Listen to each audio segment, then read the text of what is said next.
Somebody asked about the timing of when Satan fell. And the question is, was there a serpent or Satan in the garden before Adam and Eve got there?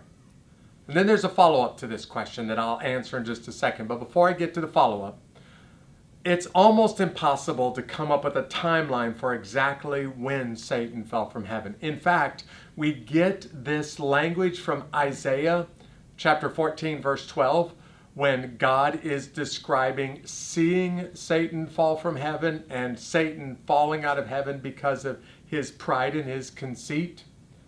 Some theologians think that it happened before Adam and Eve showed up. Others say, I don't think so.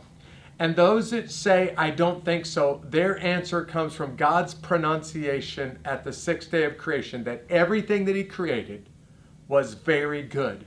And those theologians believe that if everything was very good on day 6, then certainly Satan wouldn't be there on the earth because that wouldn't be very good.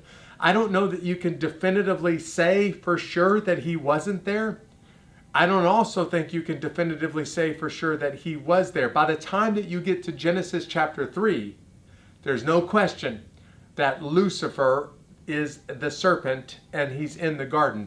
How much time goes between Genesis 1:1 and Genesis 3:1? I have no idea.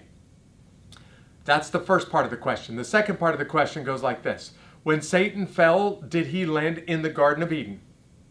What happened to the angels once they landed on earth, meaning the fallen angels that were cast out of God's presence? Could the superhumans, the Nephilim that are described in Genesis 6, could they be the titans that the Greeks described in their mythology many years ago?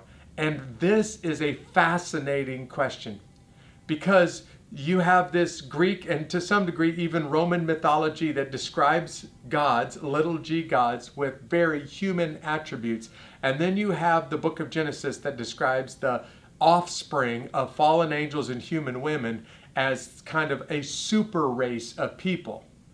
And I've never made this connection before, but I think it may be possible that some of those oral arguments, those oral traditions that were handed down from Genesis chapter 6 became the Greek mythology of the Middle Ages. So it's possible. It's maybe not certain, but it's definitely possible that what the Greek myth writers were Greek gods, Roman gods, myths that were written about many centuries ago, they may actually be a reference to those superhumans that Genesis chapter 6 describes.